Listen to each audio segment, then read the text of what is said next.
La parole aux négresses, à Watiam, première partie, des mots de négresse.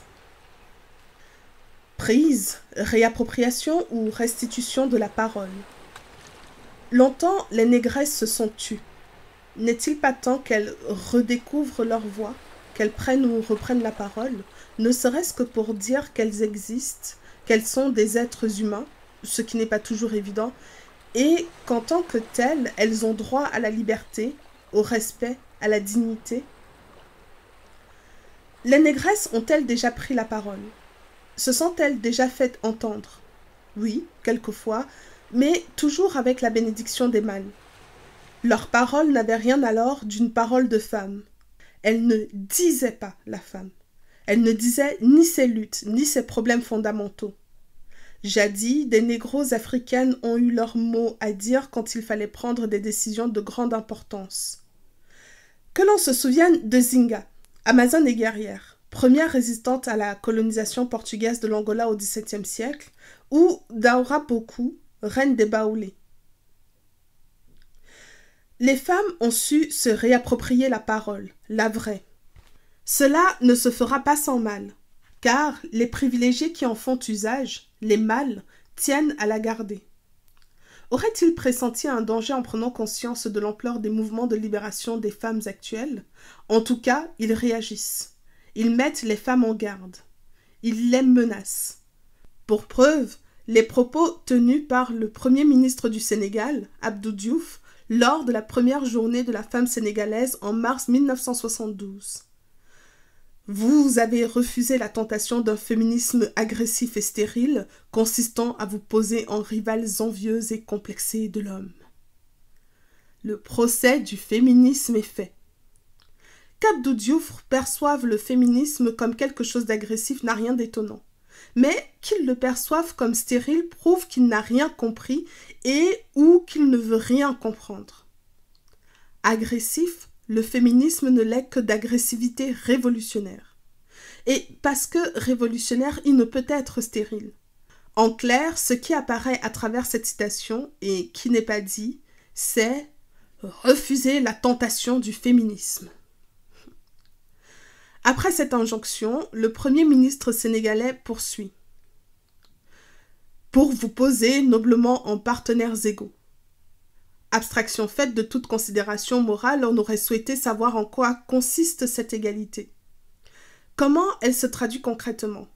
Par la nomination de quelques femmes députées, par l'accès d'une infime minorité d'entre elles à la fonction publique, par le droit absolu d'exploiter et de surexploiter sa ou ses épouses, ou par la polygamie instituée au détriment des femmes? Par une inégalité des chances à l'instruction, refus d'octroi de bourse à des élèves et étudiantes, même du 3e cycle dont la situation l'impose. Les chiffres de l'UNESCO sur l'alphabétisation des filles en Afrique noire sont fort éloquents à cet égard. Et la paysanne des rizières casamançaises au Sénégal est-elle considérée comme une partenaire égale par son homme ou par les autres mâles sénégalais? À quoi équivaudrait pareille égalité? À un renversement de pouvoir? Non. Ce n'est pas de cela que veulent à l'heure actuelle les négros africaines. Elles désirent une égalité de fait, en droits et en devoirs. Les négros africains se sont longtemps complu, se complaisent encore à mystifier les négros africaines. Il faut que cette campagne mystificatrice cesse.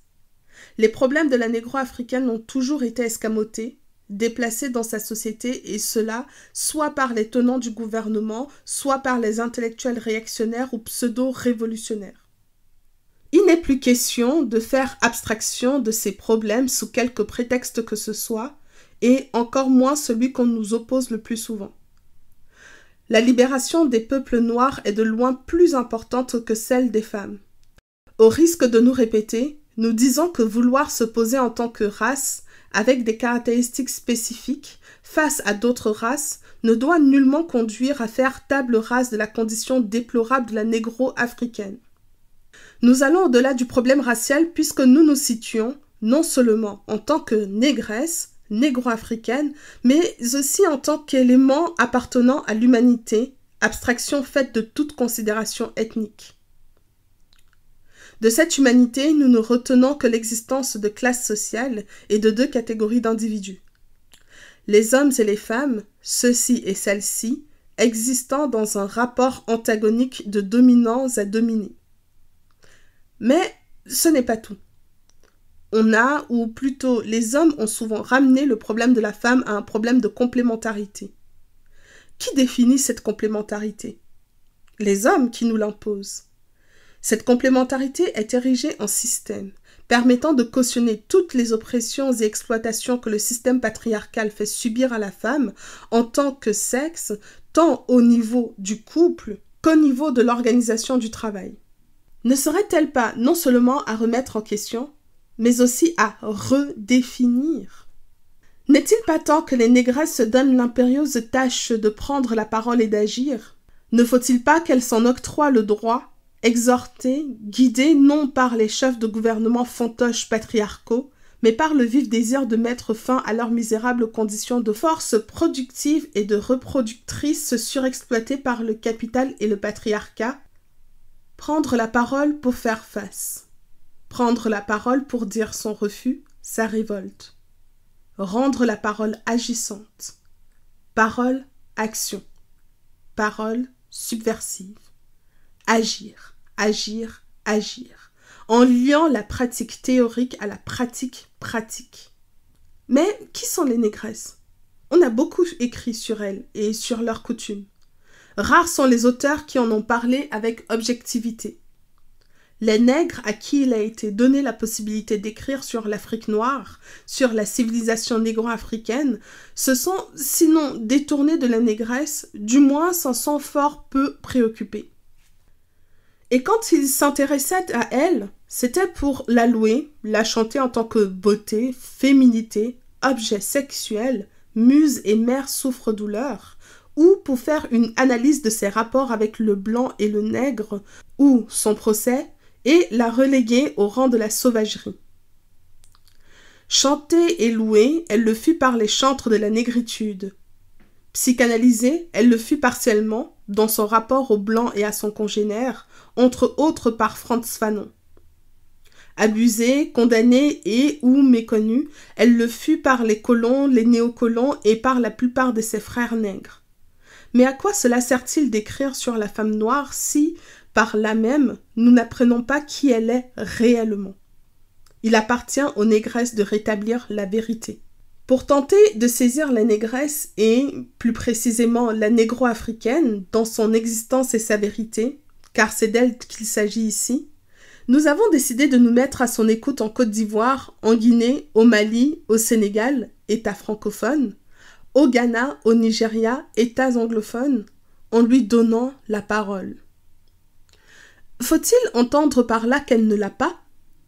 Il est reconnu que dans les sociétés patriarcales, la femme n'a pas son mot à dire. Subissant une polygamie institutionnalisée, mariée de force, excisée, infibulée ou non, les négros africaines, quand elles n'ont pas d'activité rétribuée, s'adonnent, selon leur appartenance à telle ou telle ethnie, à l'agriculture, riz, coton, mil, arachide, et remplissent les tâches ménagères. Celles-ci sont à l'heure actuelle infiniment lourdes. Ne faisant pas usage d'appareils spécifiques de la société de consommation qui puissent la décharger un temps soit peu, la négro-africaine type passe un temps très long à les accomplir. Ces travaux sont pénibles à exécuter. C'est le cas du pilage du mil, de la préparation du couscous à base de farine de mil, du ramassage du bois mort pour le feu, de la préparation des mets, de la lessive. La négro-africaine moyenne ne connaît ni la cuisinière, ni le réfrigérateur, ni les moulinex et autres appareils ménagers. Confrontée à des problèmes qui l'écrasent, quelles peuvent être les possibilités d'action de la négro-africaine? Tout d'abord, il faut se débarrasser du mythe du matriarcat dans les sociétés négro-africaines.